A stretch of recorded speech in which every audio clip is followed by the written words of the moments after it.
This is the Thoughtful Travel Podcast. I'm your host, Amanda Kendall of the notaballerina.com travel blog. Every episode, I'll share travel tales from several fellow travel lovers, and together we hope to entertain and inspire you, remind you of some of your own great travel experiences, and encourage you to hit the road again soon.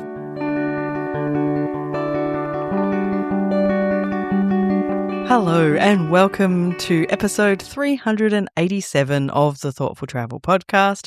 I really can't believe it, what I'm about to say, but this episode is called 10 Years of the Thoughtful Travel Podcast because on the day you listen to this episode, it will be exactly a decade since I began this podcast. I have no idea how this happened. I just kept making episodes and somehow we've reached double figures and I just don't really get it, but it is very exciting and I hope that you will all enjoy celebrating that with me. So for this episode, what I decided to do was to share just some snippets of some of my very favourite stories and listeners' favourite stories as well.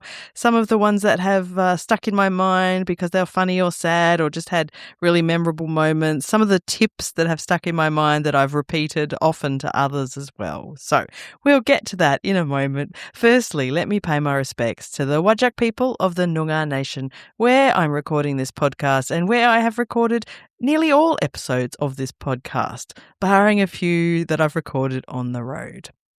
So one of the absolutely very, very best parts of running the Thoughtful Travel Podcast is really the unbelievably wonderful people I've had the chance to meet and speak to over these years. I have done more than 400 interviews over the decade, and it is honestly the greatest privilege to chat to people across the world who are really doing amazing things, and many of them have left a really lasting impression on me. So I'm going to share a few extracts first from some of those especially memorable and touching conversations. First up, James Mwenda is a Kenyan park ranger turned tour operator. And it's funny because I really, really distinctly remember my interview with James, although it happened about 5 years back. It's for a silly reason, though. I was having huge internet issues, and the only way to get a decent connection was to take my recording equipment right next to the internet router so I could plug it in by cable, which meant that instead of being in my office, which is also, my podcast studio, I instead had my laptop and my mic perched on my couch in the living room and I was sitting on the floor. So it was not ideal. It should have been very awkward and uncomfortable, but I remember especially as soon as I started talking with James, I didn't think of it again. I was just so entranced with the stories he told me. And especially this part of our conversation is something I've never forgotten.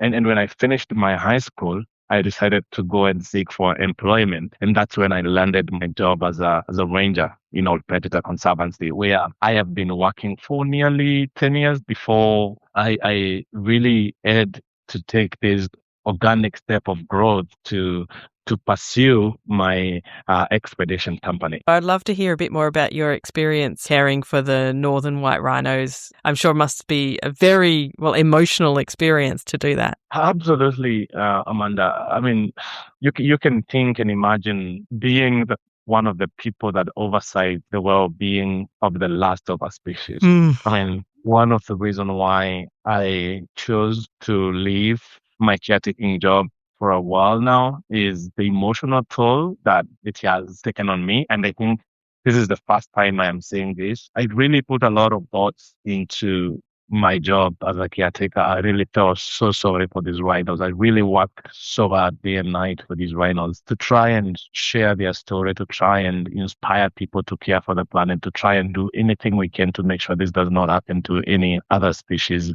It's been an emotional roller coaster being there on an everyday basis to oversight and look after the well-being of these animals. What started as a career, as a simple dream of being a ranger and trying to do, ended up being a very, very big emotional investment that I had to bear every day for the last almost 8 years. And so it's a job that requires your emotional foundation to be so strong. And at some point, I felt like I was losing it or something because I wouldn't really in my age as a young person comprehend that we had come to this. We had come to a point where we have to even save a species through a scientific intervention. A whole large mammal like a rhino, a three-tonned animal. It was really hard to comprehend. And then it was really hard to witness it every single day for the last 8 years. That's just a snippet of the amazing conversation I had with James, which I've never forgotten. So if you haven't heard that before, I recommend run to episode 246 and listen. It's a deep dive interview just with James.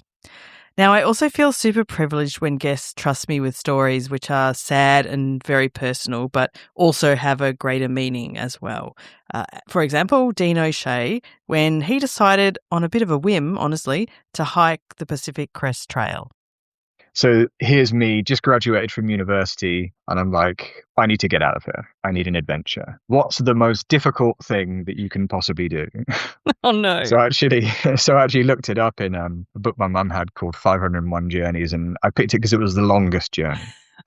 Arrived in San Diego to start the hike. Immediately started failing at everything. I couldn't find the gear that I wanted. I couldn't find the buses that I wanted. Everything was just like going wrong all from the outset. It was kind of during those times when I realized that the only person that I had to rely on was me. And the only persons my actions had any consequences for were me. So I started the hike.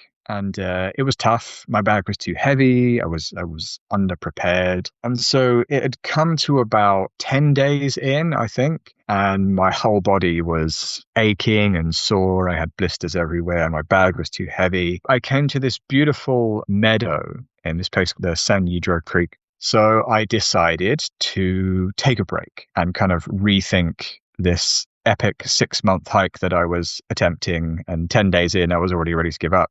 And I basically decided that I wouldn't continue on the hike anymore. So I kind of cut my losses and was ready to leave when this kind of late middle-aged couple came into this place where I was camping, and they said hi, as some people do. And they said, "Hi, are you Dean?"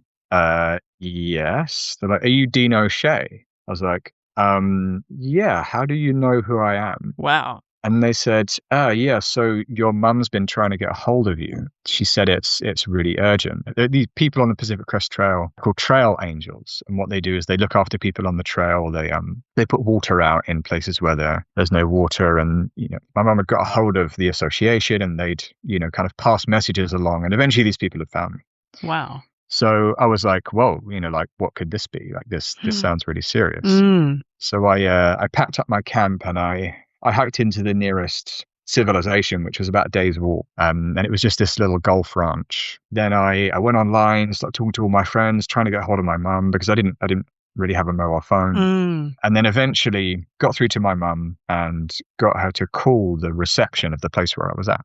So finally get a hold of my mum. And then she told me that my dad had died. Oh, my goodness. All of a sudden, just have a heart attack. And so yeah, was completely devastated. Wow. Like broke down, on the floor in the lobby of this place, very emotional. And then I had to get home. Problem was I was literally in the middle of nowhere, with nothing but myself to rely on. So it took me about a week to get home in the end. I had to hitchhike, to barter for hotels, I got trains, planes. I think I got about 4 different planes in the end. And eventually I got home about a week later.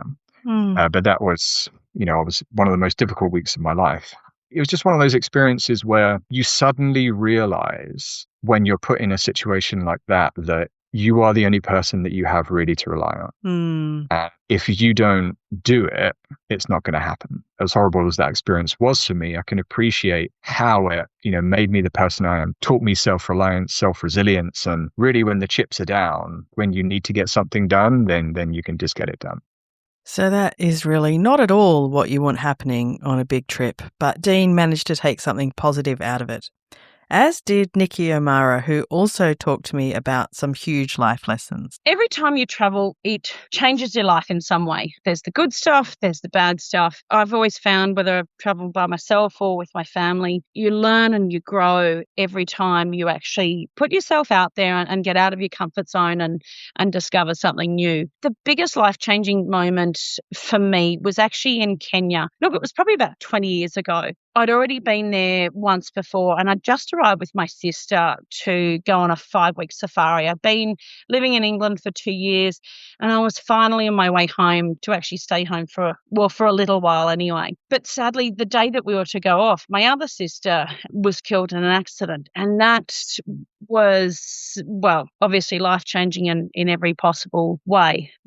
But it's interesting when you're traveling and something really bad happens like that, which has got nothing to do with the traveling side of things. Trying to get home, you saw the best and the worst of people, I must say. But where I'm going with this is probably one of the most valuable lessons I learned from my sister dying, which changed everything in our worlds, was that life is short. Yeah. And it took me probably a couple of years to, get hold of that and really go, okay, there's no point in sitting around, no point in putting things off that you want to do. So whether it is starting a business or, running a marathon, or for me, it was getting back traveling. And I find that so many people, I look at other relatives and family, friends, and they get to retirement age and go, right, now it's time to travel. And then so often they're halfway through their trip and either the person dies or they end up in hospital. And I think it just has kept going through my mind for years and years. I am not putting anything off. Now, of course, it's a huge privilege to have the means to travel, but for those of us with some access to the means to travel, I also often see people putting this off. And sometimes it's a matter of, prioritizing or what's your priority. And that's why I still have an old car and a small house, because travel is a priority. And especially I wanted to be able to take my son traveling while he was still young enough to want to come with me. But the warning to be careful of leaving things too long when you do know you really want to see the world, I think is very important. Now, this story is a bit of a transition from the sad and impactful ones into a few really funny stories. This story itself is hilarious, but it's from Matt Aiken, who was one of my early guests way back in 2017. Matt was a huge adventurer, a mountain climber. He had a company taking school leavers to the Himalayas. He was just so fun to talk to and so full of life. And very sadly, Matt lost his life about 5 years after I chatted with him in 2022. He was buried in an avalanche on K2 after a climb. So super sad. And I know a lot of people miss Matt very much. But I wanted to share one of the stories, probably the story that long-term listeners of the podcast have mentioned to me most over the years. And I won't tell you more except to say that this one was Matt visiting Bangladesh on a bit of a whim. And he only realised on the flight there, after making friends with some Americans, that he should have organised a visa before he arrived. Now I've got to Dhaka, I've got no visa. I'm hoping that the worst case scenario will be that I'll just get sent back on a plane back to maybe Australia or where I came from, back to Cambodia, if I can't get in. And I line up at the desk and everyone's getting through and then they get to me and I just hand over my passport. I don't know what to do. I can't speak Bengali. I'm just hoping you can speak English. And I say to him, "Oh, hi. Can I come into your country?" And the desk person looks at me and he's just looks at my passport. And he sees that I'm Australian, waves me away, no visa, no entry, no entry, no entry. And I was like, well, can you help me out? And then he just dismissed me. So I sort of had to walk away, and I'm sort of sitting in the customs area in the immigrations area, sitting there going, well, what do I do? So I then go over to this other official looking person. And I said to him, and I don't really advise people do this. This is not a podcast advising people how to travel. No. But at my wise age, I did this anyway. I went over to this guy and said, I got told by another person and pointed back to the front desk somewhere that I could get a visa from you. He said to me, I could pay you $40 American. And then he said, oh, maybe we can work something out. And I took out the money, and then he saw the money, and then he said, and then I could clearly see him thinking, well, okay, with $40 American, something might be able to work. I gave him my passport, and then so I watched him the whole time, and he put this weird stamp on there and this like sticker and wrote a note on it. And I was just like, oh, okay. And I was just the whole time worried about my passport, and he closed it. I was like, okay, well, I'll try this. And hopefully it doesn't say, as my stepdad said to me, hope it doesn't say, lock this guy up. Yeah, exactly. And then so I went back to the desk and to another person at one of these immigration desks, and then lined up again and handed over my passport. And then he looked at me really weird, and I was like, oh gosh, it's happened. He's written something in there like, I'm going to go to jail. Arrest this man. Who knows? Yeah, I'm going. And then you're having all these immediate thoughts like, okay, what happens if you're in jail in Bangladesh? Does the consulate come and get you? How do you get out? I mean, how much money do I have? Is it a good idea to start bribing officials? Like, what do I do? And then he's like treated me like trying to usher me through, and so, oh yeah, it's going to happen. Maybe I should just like, what do? I just run back into the airport? What should I do?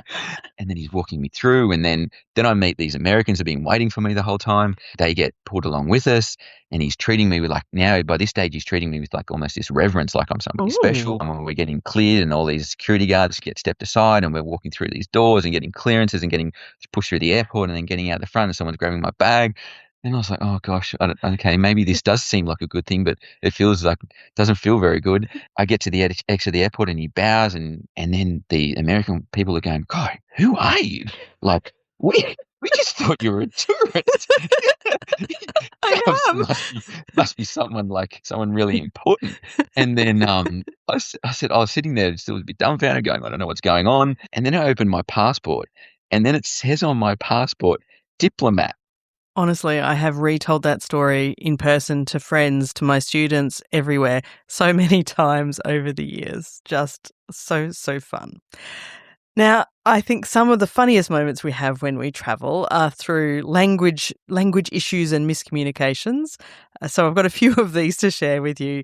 Bex Thomas, for example, she spends half of each year living in France, but she is aware that mastering French can be difficult. And so much gets lost in translation. My biggest lesson over the last 2 years of doing France for 6 months is however much you think you understand, don't ever assume. Oh my goodness, we've got so much wrong assuming that, yes, I understood that. This is what I heard.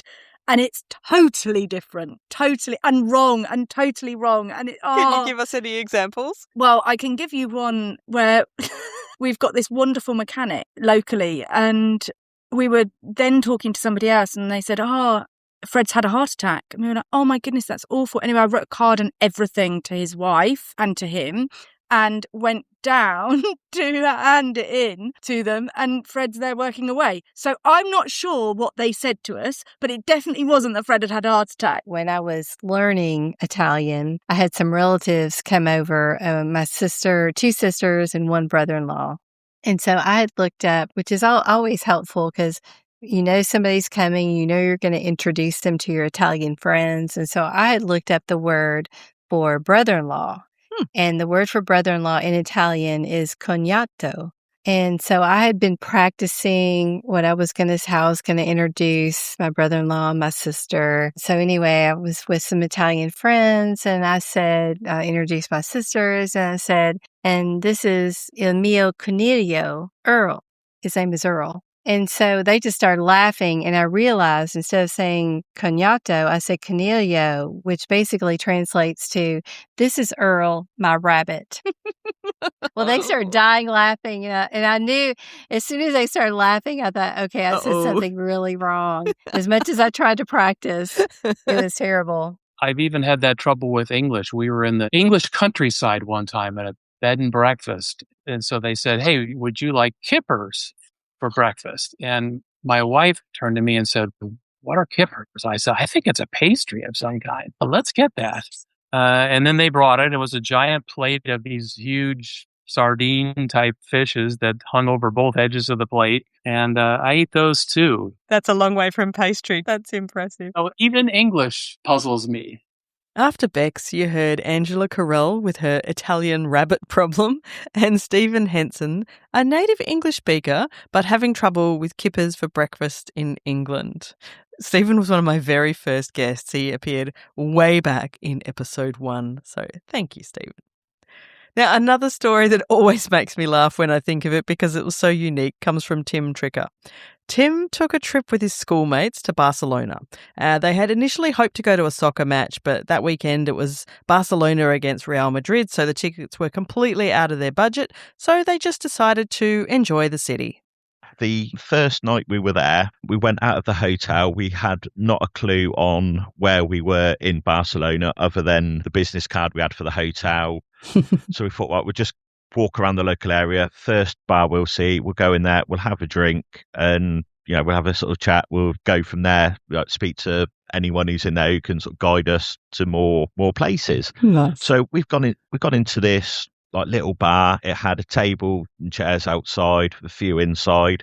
We've gone in there and the gentleman behind the bar didn't speak much English. So lucky enough for us, there was a lady in there who did speak a bit of English. She sort of translated for us and we purchased our drinks. We said, oh, is it okay to sit outside? And he said to us, 20 euros. And we thought, okay, there must be like a cover charge for sitting outside. Being like on the pavement outside, we thought, there must be some sort of charge. Being a bit naive to this, so we thought, yeah, we'll just pay the 20 euros. So we handed that over, sat outside. We had quite a few drinks, was there for about 3 or 4 hours, having a good old catch up. We took our glasses back in because we're responsible travellers. Well done, yes. And we went to walk off and gentleman beyond the bar was chasing after us and saying things in Spanish, and we didn't know what was going on. And another lady who was there as well, she spoke a bit more English than the first one. He goes, oh, he's saying that you haven't taken your table and chairs. And we was like, we didn't, they're not ours, that was part of the shop.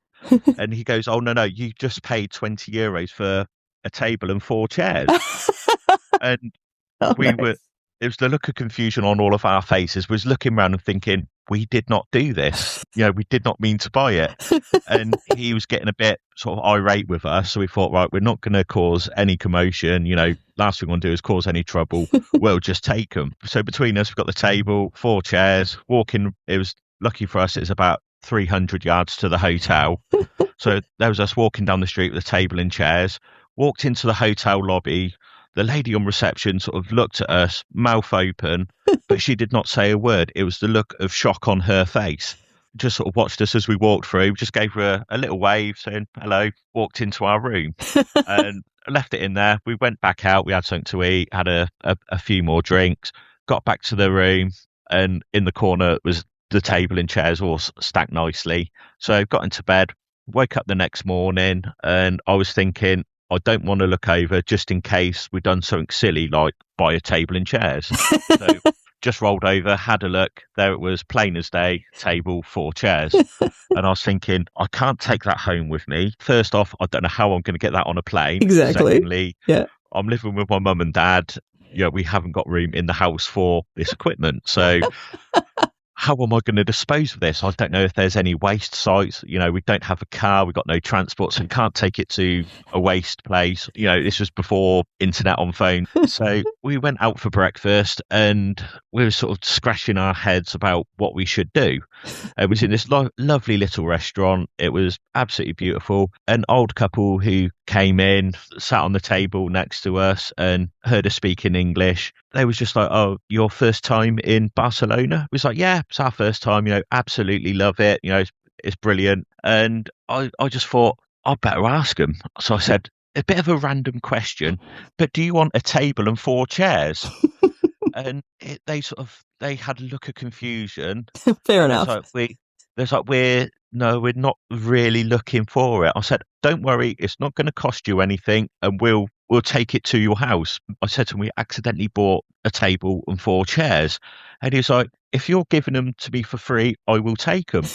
I was like, brilliant. I said, if you follow us back to the hotel, we can get the table and chairs for you, and I can walk back to your house with you, follow you back there, and we can set up the table and chairs in your place. He did have a look of confusion, but he just sort of, it was like one of these, I don't want to agree to it, but I think I better agree to it.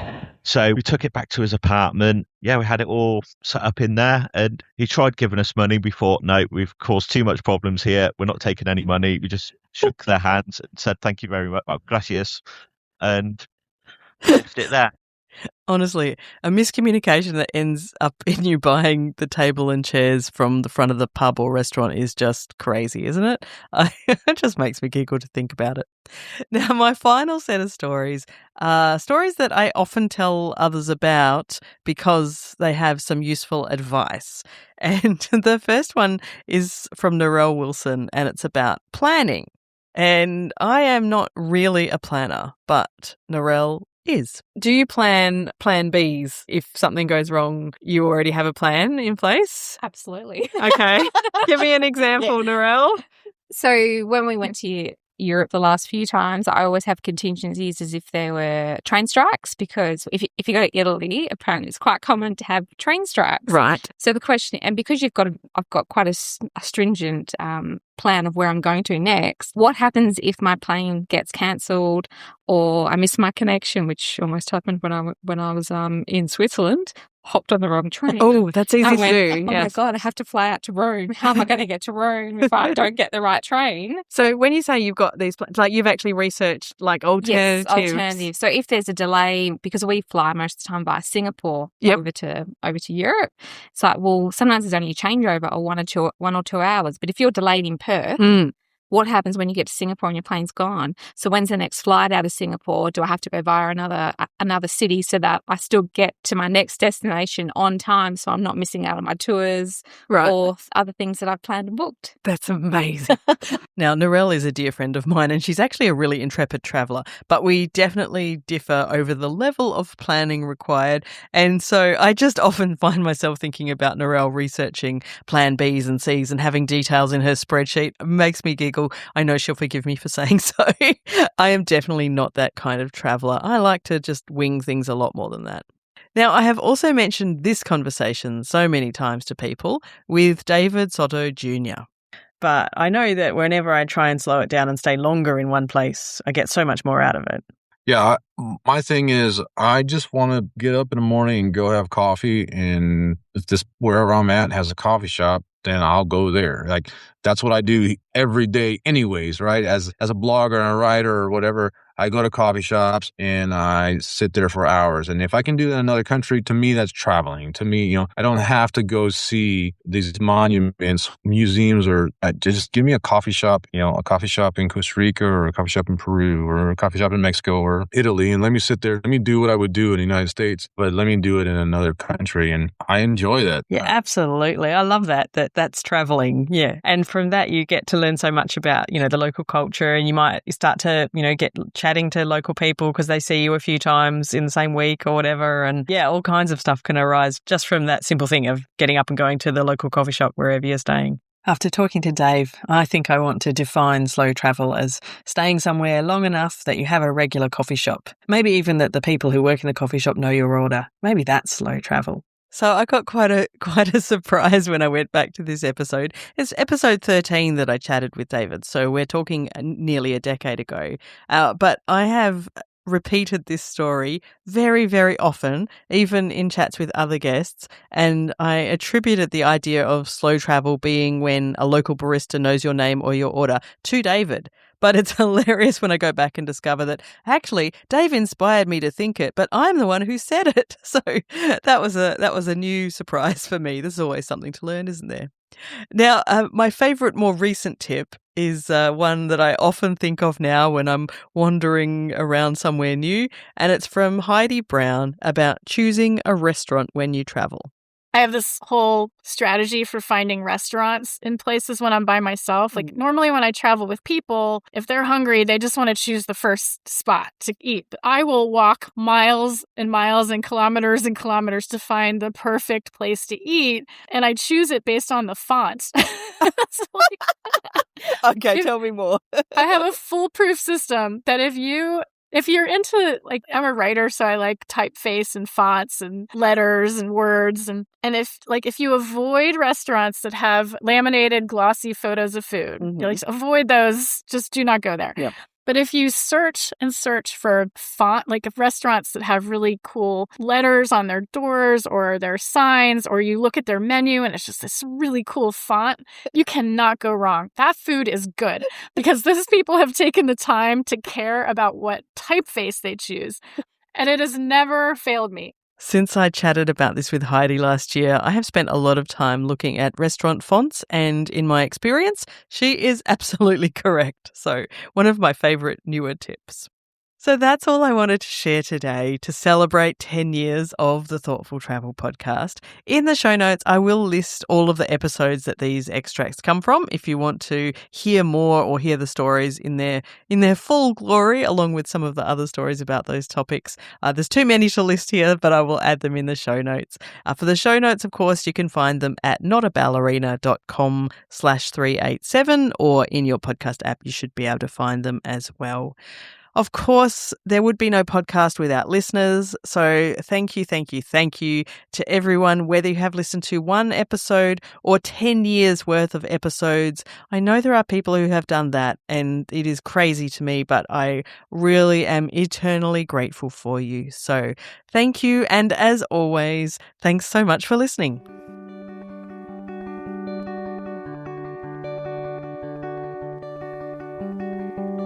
This has been another episode of the Thoughtful Travel podcast. Show notes and other information are at notaballerina.com/podcast. Join me again soon for another chat about why we travel. Bye for now.